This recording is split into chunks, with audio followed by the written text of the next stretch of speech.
위코멘터리. 안녕하세요. 위코멘터리입니다. 지난 편에서 통일교육의 목적과 목표를 다시 살펴봐야 한다고 민주 시민으로서 내가 살고 있는 이 땅의 문제에 관심을 가지고 입장과 태도를 선택할 수 있어야 한다고 말씀드렸습니다.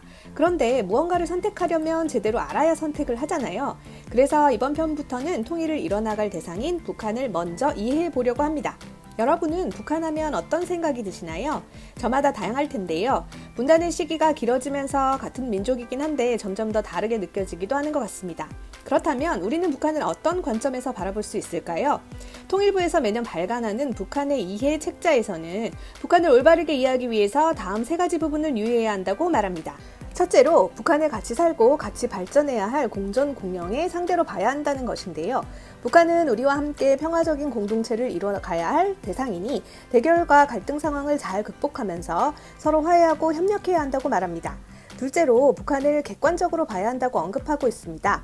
북한 공식 매체나 국내외 여러 언론에서 북한 당국과 주민들에 대해 다루는 내용들이 때때로 편향되거나 과장되는 경우가 있는데요. 그렇기 때문에 북한의 실상을 있는 그대로 객관적으로 볼 수 있어야 한다는 것입니다.